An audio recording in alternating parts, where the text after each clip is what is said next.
আসসালামু আলাইকুম। অবস্থা ভালো নেই বাইরে, যারা বাইরে তারা খুব ভালো আছে রে। বিদেশ জেলখানা জেলখানা জেলখানা, তাই কোনো লাভ নেই। প্রবাস জেলখানা বুঝত নেই। আইস না বুঝিয়ে নিয়ে আইস এ নইলে মা আইতি না বাপ আইতি না রে।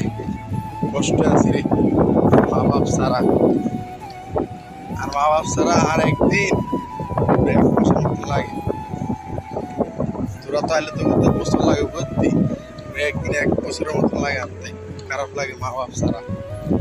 এর কিটা করে বুঝছা, সংসারের হাল তো ধরতে হইব, কারণ সংসারের হাল না ধরলে আসলে লাফি বাইতে বার করে দিব।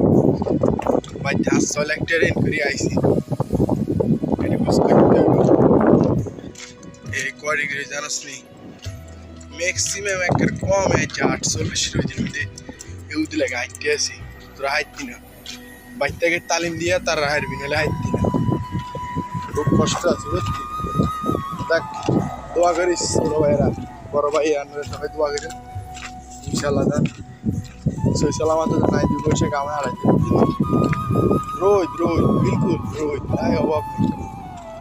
এর ওই যদি মনে করেন না হাঁটি দিতে আসি, আর বাংলাদেশে মনে করেন না ধান কাটতে গেলে 6-12টি হাঁটি কাটা সিস্টেম নাই। তো অবশ্যই সবাই আর কথাটা বুঝে মনে যেতে কথা বলবেন। যারা বিদেশ আছেন মন যদি থাকবেন, পয়সা কামাবেন। বাতাস হেভি বাতাস দিয়েছে, হেভি বাতাস।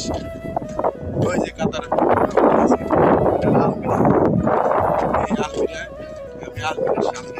আলমিরার সামনে আমি পাকালা রুম থাকলে রুমে ঢুকে যাবো। আল্লাহ 4টা বাজে বাড়ি আর সকালে দোয়া করবেন ইনশাল্লাহ। আর বুঝলেন তো, গরিব মানুষ স্বপ্নটা করে দেখতাম আইসি যাক আল্লাহ রাওলা। আর ওলাইন সফল ছাড়া বেশি করিস, নাহলে কিন্তু জীবন সব একেবারে আউলা জ্বলে যাবে বুঝলি। বুঝো জীবনটা আউলাইস নি, বিদেশ চলিয়া বাইরের মতো বিদেশ করি চলিয়া খেয়ে পেটলে বিদেশ চলিয়া বাইরের মতো যে বাইরে চলিয়েছি বুঝলি। আল্লাহ আসসালামু আলাইকুম।